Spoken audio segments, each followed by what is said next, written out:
Welcome back muli sa aking YouTube channel. And magbabahagi na naman ang inyong momshi ng isang recipe. And ang ibabahagi ko sa inyo mga momshi ay ang paborito nating kinakain na prutas na hinog na mangga. Gagawin natin ito mga momshi na ice cream. Marami kasing binigay sa amin na ayudang hinog na mangga, kaya gagawin natin itong ice cream. Gawin natin itong katakam-takam mga mamshi. Pangalan pa lang, matatakam ka na.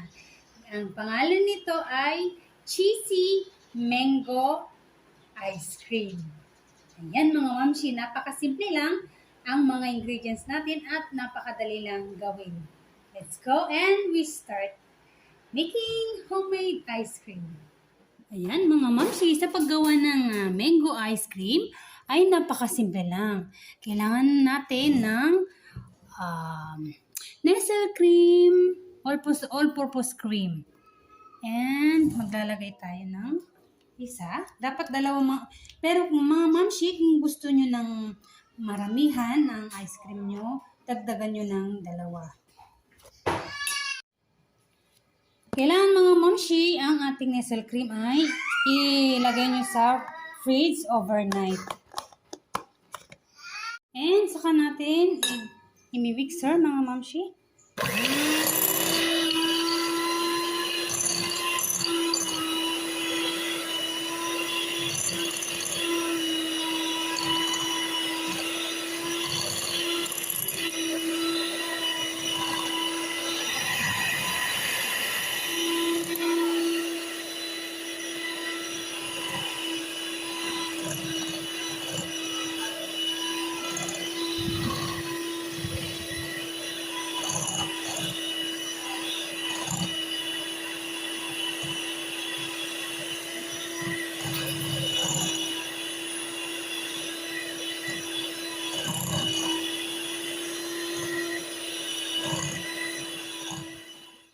Mga mamshi, ito jersey na mango flavor. Tinanggal kasi ng anak ko yung label niya, oh. Buti na nakita ko. Ayan. Jersey mango. Ihalo natin. Pero kung wala kayo ganito, pwede yung dalawang Nestle cream at condensed milk. Yan mga mamshi, halo natin ang ating jersey condensed milk na mango flavor. Maraming flavor to mga mamshi. Meron din itong chocolates. Meron din itong buko pandan. May ube. Kaya kung gusto nyo gumawa ng ice cream o kaya ice candy mga mamshi, pwede nyo itong bilhin.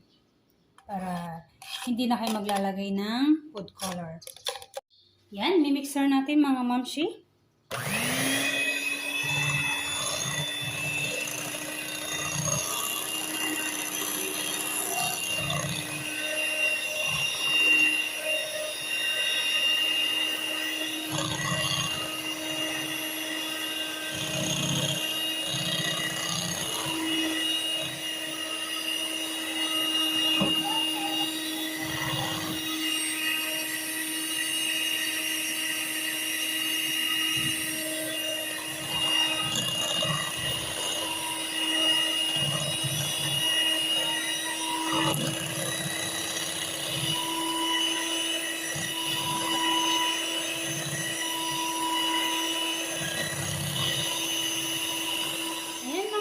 mamshi, lagyan din natin ng chop mango.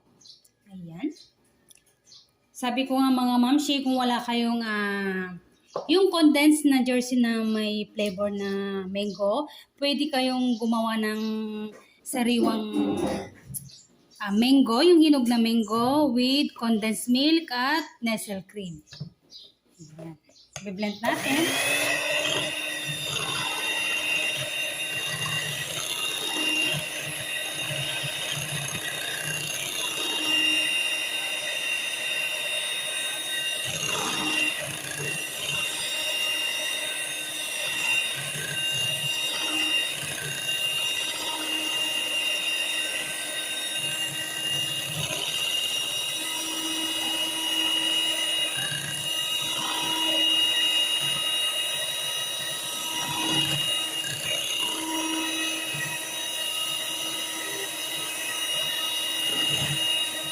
Ayan mga mamshi, ganyan lang yung kasimple ang paggawa ng mango ice cream.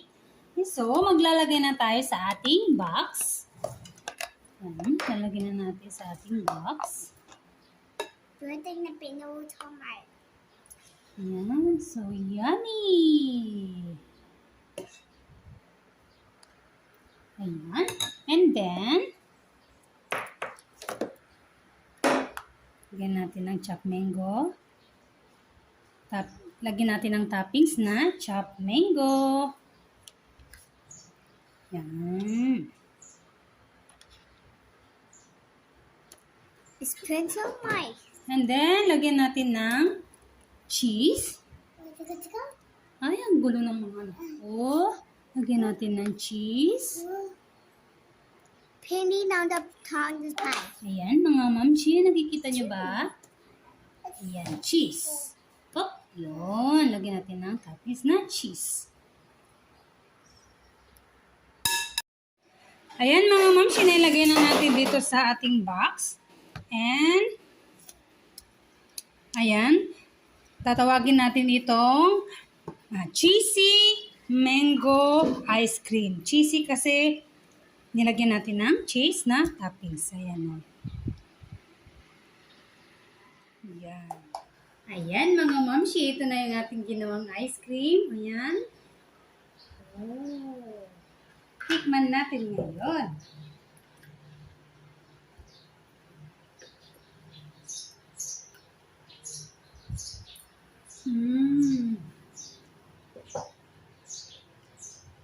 Ang sarap mga momshi. Napakalambot niya. Lasang-lasang hinog na mangga. Ay mga momshi, napakasimple lang yung ating ginawa. Kahit sino man ay kayang gawin ito. And sabi ko nga, i-overnight yung mga momshi na ilagay sa fridge o sa refrigerator ang mga ingredients na gagawin ninyong ice cream, like yung condensed milk at Nestle cream. Ayan mga mamshi, nakagawa na naman tayo ng homemade ice cream. And kung bago ka lamang sa aking YouTube channel, i-check mo mamshi, meron din akong ginawang kalabasa ice cream, kaimito ice cream, and langka ice cream. And coming soon mga mamshi, malunggay ice cream naman para sa ating mga kids na ayaw kumain ng gulay na malunggay. Abangan nyo yan mga mamshi. Salamat sa inyong love and support sa inyong mamshi. Hanggang sa muli nating pagsasama. Bye and God bless. See you soon!